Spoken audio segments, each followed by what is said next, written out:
Bismillahirrahmanirrahim. Assalamualaikum warahmatullahi wabarakatuh. Tuntung melati, tumbuh melata, saya merbah di pohon cemara. Assalamualaikum, mulanya kata, izinkan saya membuka bicara. Video ini merupakan video pembintangan hasil daripada kertas kerja topik ancaman liberalisme terhadap amalan beragama subjek CTU 552, falsafah dan isu-isu semasa. Topik ini akan dibentangkan oleh kami daripada kumpulan 1 yang ahli-ahlinya terdiri daripada Alia Maisarah binti Muhammad Zuhuri, saya sendiri iaitu Nur Aini Syahira binti Muhammad Syukri, Nur Ijlah Wafa binti Abdul Rafiq, Siti Farzana binti Muhtar dan Siti Nur Syahira binti Mustafa. Sebagai pengenalan, saya akan berkongsikan dengan lebih lanjut tentang konsep liberalisme, wujudnya Islam liberal serta ancaman Islam liberal di Malaysia. Secara umumnya, liberalisme adalah satu bentuk falsafah yang menekankan kebebasan kepada individu sebagai nilai politik tertinggi. Pengikutnya digelar sebagai seorang liberal. Definisi perkataan liberal mungkin berbeza mengikut konteks sesebuah negara dan sudut pandangan tertentu. Namun begitu, aliran liberal dari pelbagai dasar dan fahaman menekankan prinsip-prinsip yang sama iaitu kebebasan berfikir, kebebasan bersuara, kebebasan hak peribadi dan kesamarataan peluang. Fahaman liberalisme dari konteks beragama ialah satu bentuk fahaman sekularisme yang memisahkan aspek agama dan memberikan kebebasan dari ketentuan agama kepada pengikutnya dalam melakukan sesuatu tindakan atau amalan. Ancaman liberalisme dalam amalan beragama yang semakin membimbangkan ialah Islam liberal. Islam liberal mengamalkan ciri keterbukaan dan kebebasan yang melebihi syariat asal Islam. Pengikut Islam liberal tidak menolak agama Islam secara terang-terangan. Malahan mereka berselindung di sebalik konsep menyesuaikan agama dengan realiti semasa. Mereka mengadang-adakan kajian semula terhadap agama, pentafsiran Al-Quran, syariat dan hukum-hukum fiqh yang kononnya untuk menepati arus kemodenan, pergerakan zaman, hak-hak manusia dan tamadun global. Pemikiran golongan ini dianggap sebagai satu ancaman kerana ia menggugat kesucian dan keaslian agama Islam. Di Malaysia juga terdapat golongan yang memperjuangkan gerakan Islam liberal. Mereka menyebarkan idea liberalisme dalam pelbagai aspek seperti pluralisme agama, penyelewengan tafsiran Al-Quran serta kesamarataan antara jantina. Mereka memperjuangkan ideologi liberalisme melalui gerakan NGO yang ditubuhkan berdasarkan objektif tertentu. Sebagai contoh, isu kesamarataan jantina yang dibawa oleh Sisters in Islam (SIS). Mereka mengaitkan kedudukan wanita dalam Islam sebagai tidak adil, mengongkong dan ketinggalan zaman serta banyak menyebelahi kaum lelaki. Seterusnya ialah kewujudan Suruhanjaya Antaragama Interfaith Commission (IFC) yang membuat tuntutan agar membenarkan orang Islam untuk murtad tanpa dikenakan apa-apa tindakan. Isu yang dibangkitkan ialah hak kebebasan beragama bagi umat Islam. Perkara ini tidak sewajarnya disokong kerana sebagai seorang penganut agama Islam, kita sepatutnya berpegang teguh dengan agama Islam. Isu yang dibawa ini juga secara tidak langsung merupakan salah satu usaha untuk menghapuskan kedaulatan agama Islam sebagai agama rasmi negara. Mereka ingin menjadikan Malaysia sebagai negara sekular yang melandaskan demokrasi liberal yang tidak terikat dengan agama Islam di samping menghapuskan institusi Islam di Malaysia. Saya Siti Farzana binti Muhtar akan teruskan dengan definisi liberalisme, sejarah dan ciri-cirinya. Liberalisme ini adalah kefahaman yang berasal daripada pemikiran barat. Prinsip liberalisme ini diterapkan di negara demokratik yang dapat dilihat dalam tata cara pemerintahan sebuah negara. Kita lihat dari cabang ilmu linguistik. Liberis adalah perkataan asal liberal daripada bahasa Latin yang bermaksud kebebasan. Manakala perkataan liber yang bererti bebas dan tidak terikat atau terkongkong. Terma liberalisme pula merujuk kepada fahaman atau pendirian yang mahukan demokrasi serta kebebasan dalam kegiatan ekonomi. Menurut R.G. Collingwood, liberalisme adalah kebebasan manusia untuk bertindak tanpa paksaan. Seterusnya, pengaruh gerakan liberalisme ini daripada falsafah liberalisme yang berkembang di negara barat yang telah masuk ke dalam seluruh bidang kehidupan seperti liberalisme ekonomi, budaya, politik dan agama. Hal ini terjadi bermula dengan gerakan reformasi yang bertujuan untuk menghapuskan ketuanan dan kekuasaan golongan agama dan menghapuskan cukai terhadap gereja. Sehubungan itu, gerakan liberalisasi agama ini sudah lama diterapkan ke dalam agama Yahudi dan Kristian. Oleh itu, masyarakat Yahudi dan Kristian terpaksa menerima liberalisme di Barat kerana wujudnya kekurangan dalam agama mereka sendiri, di mana rasional, akal dan ajaran agama dianggap tidak selaras secara murni. Kita mendalami lagi prinsip liberalisme dengan fahami ciri-cirinya. Oleh kerana ideologi liberalisme adalah mementingkan kebebasan dan hak individu yang sama rata. Jadi yang pertama ialah kebebasan berfikir. Kebebasan yang dimaksudkan di sini adalah kebebasan memperjuangkan pendapat secara menyeluruh, iaitu hak untuk menyatakan pandangan mengenai agama tidak semestinya terletak di tangan ulama. Seterusnya, hak asasi manusia, di mana dasar semula jadi yang telah wujud di dalam diri manusia. Hal ini dapat dilihat setiap individu berhak untuk menikmati segala haknya sebagai manusia tanpa terikat kepada bangsa, jantina, agama dan lain-lain. Oleh itu, hak ini dilihat sebagai sesuatu yang tidak pernah terpisah daripada zat manusia. Akhir sekali, pluralisme agama yang merujuk kepada fahaman yang menyamakan semua agama, dalam erti kebenaran ada dalam semua agama yang di mana syurga boleh dicapai menerusi mana-mana agama. Assalamualaikum, nama saya Alia Maisarah binti Muhammad Zuhri dengan nombor pelajar 2022-905319. Baik, seterusnya saya akan menjelaskan tentang faktor-faktor seseorang itu berfikiran serta mengamalkan liberalisme.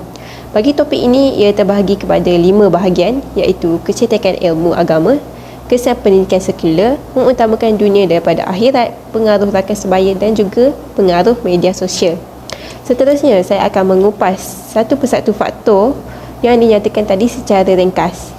Faktor yang pertama ialah ceteknya ilmu agama. Seperti mana yang kita tahu, ilmu adalah satu perkara yang amat penting bagi umat Islam untuk mereka pelajari selagi mana dia mampu dan hidup di muka bumi ini. Namun begitu, penguasaan serta pemahaman ilmu dunia haruslah seiring dengan ilmu akhirat agar tidak terkeluar dari landasan agama. Para pemikir dalam golongan ini cenderung untuk mempelajari perkara yang mereka sukai sahaja, iaitu seperti ajaran barat. Maka dengan itu terhasilnya ajaran songsang serta bertentangan agama, di mana mereka menafsir sesuatu hukum itu secara bebas dan tidak menggunakan kaedah yang betul. Dan daripada itu, terlahirnya fahaman yang amatlah berbeza dari ajaran Islam. Seterusnya, kesan pendidikan sekular. Sejak dari zaman nenek moyang kita dahulu, institusi pendidikan sekular ini telah diwar-warkan akibat daripada penjajahan barat dan ia diteruskan sehingga hari ini. Pendidikan sekular ini memberikan kesan melalui meletakkan pelajaran pendidikan Islam di sesi petang apabila para pelajar tidak lagi bersemangat untuk belajar kerana keletihan.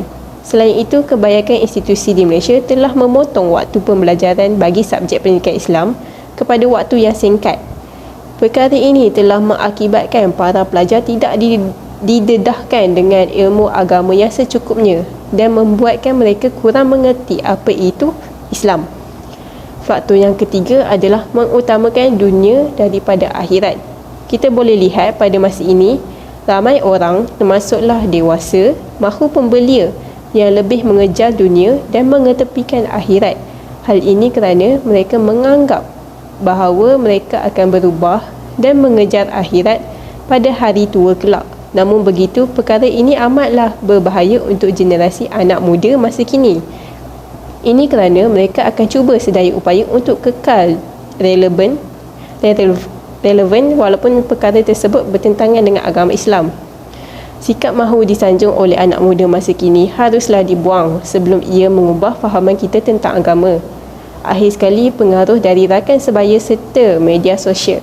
Dua faktor ini seringkali menjadi antara asbab yang utama seseorang itu menjadi ahli pemikir fahaman liberalisme. Hal ini kerana dua perkara ini amatlah dekat dengan seseorang itu selain ibu bapa mereka. Rakan yang setiap masa bersama kita serta media sosial yang hampir 24 jam di tangan. Amatlah mudah daya-daya liberalism ini untuk tersebar di media sosial dengan adanya internet tanpa batas. Orang barat melihat perkara ini sebagai peluang mereka untuk mengumpulkan lagi ahli-ahlinya. Sudah tentu apabila seseorang itu melihat perbahasan topik baru, lebih-lebih lagi mengenai hukum di sosial media, ia akan mengupas dan berbincang dengan rakannya mengenai perbahasan tersebut. Maka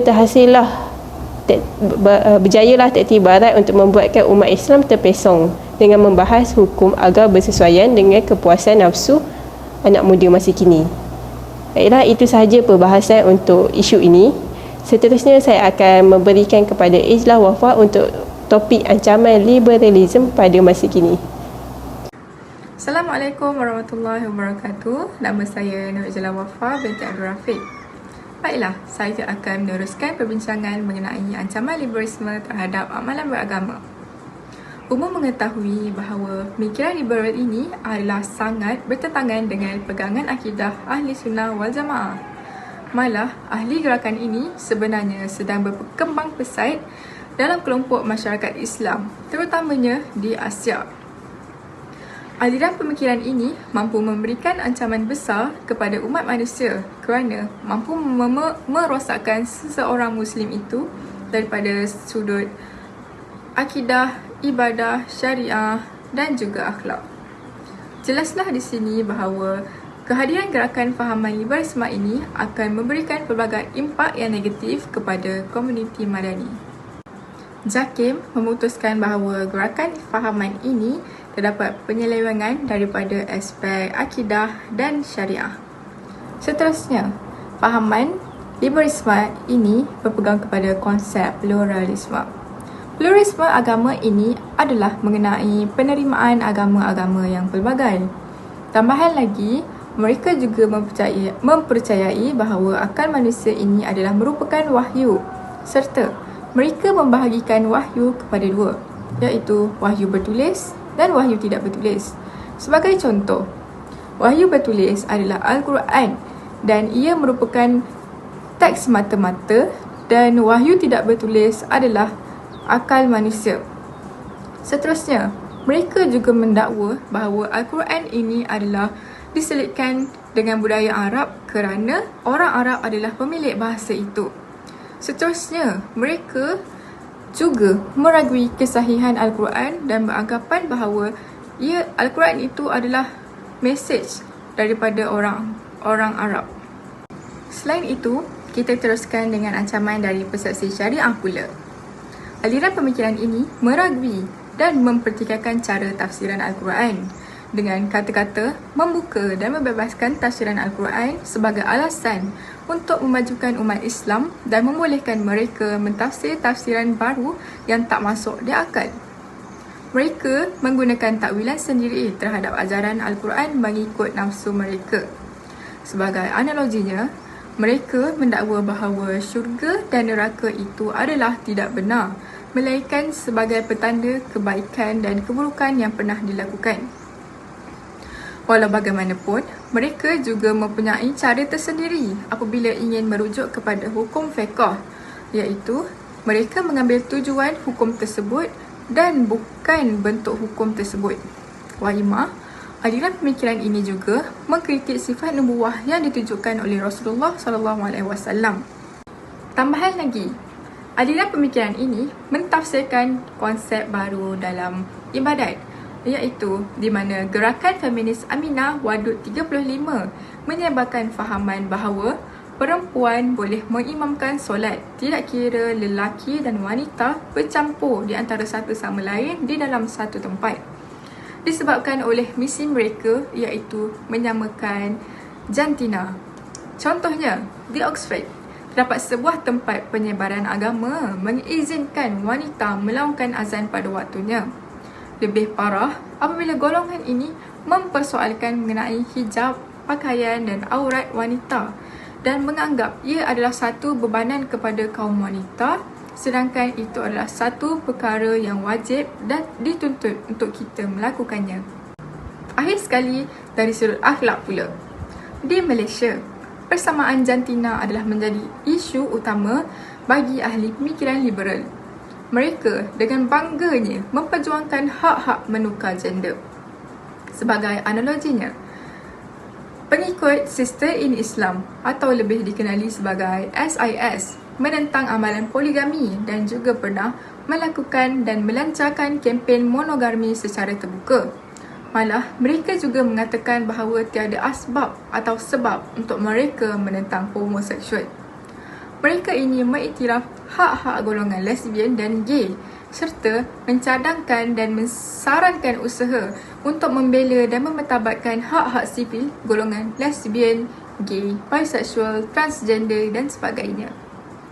Baiklah, nama saya Siti Nosyahira binti Mustafa, nombor matrik 2022-758531. Untuk menangani dan mencegah daripada isu liberalisme ini daripada berleluasa, setiap organisasi besar seperti keluarga, sekolah, masyarakat, pihak berkuasa dan media massa perlulah memainkan peranan masing-masing. Jadi, saya akan menyambung pembincangan ini dengan membentangkan mengenai strategi untuk menghadapi isu liberalisme. Strategi yang pertama ialah peranan institusi keluarga. Bagi seseorang individu, keluarga merupakan unit sosial terkecil yang utama dan pertama. Demi membentuk akidah dan akhlak sebelum anak-anak menginjak ke alam dewasa, ibu bapa yang menggalas amanah daripada Allah Subhanahu Wa Taala dan negara wajiblah mendidik anak-anak mereka dengan didikan agama yang benar seperti sentiasa memastikan mereka hidup berpandukan Al-Quran dan Al-Sunnah. Hal ini berkait rapat dan penting buat ibu bapa untuk mendidik anak-anak mereka, lebih-lebih lagi jika anak mereka jenis yang senang terpengaruh dengan ajaran-ajaran yang bertentangan dengan Islam seperti isu yang sedang dibincangkan sekarang iaitu liberalisme. Selain itu juga, ibu bapa juga perlulah memberi perhatian dan sentiasa mengetahui mengenai keadaan semasa anak-anak. Hal ini kerana untuk mendapat sentiasa berwaspada dan memastikan anak-anak tidak melakukan ataupun berkelakuan bebas iaitu liberalisme yang bertentangan dengan ajaran Islam. Jika seseorang itu telah dididik dengan didikan agama yang betul dari kecil, sekaligus kita dapat melahirkan model insan yang baik. Peranan yang kedua ialah peranan institusi sekolah. Seperti yang kita tahu, institusi sekolah terdiri daripada golongan-golongan pendidik seperti guru, pensyarah dan para asatizah. Dalam hal liberalisme ini, tindakan daripada warga-warga pendidik ini turut memainkan peranan yang penting dalam melumpuhkan fahaman liberal yang kerap melanda di selatan negara kita ini. Jadi antara tugas golongan-golongan pendidik ini adalah dalam membantu ibu bapa pelajar dengan menyuntik sifat-sifat mudah kepada generasi muda di sekolah dan universiti khususnya pada peringkat usia bawah 20 tahun. Hal ini kerana ia akan memberi kesan yang amat besar sekiranya akhlak mereka dapat dibentuk bermula dari peringkat awal. Bab kata peribahasa bahasa Melayu, melentur buluh biarlah dari rebungnya, yang bermaksud bahawa seseorang manusia itu akan menjadi sukar lagi untuk dibentuk akhlak dan tingkah laku sekiranya usia semakin meningkat.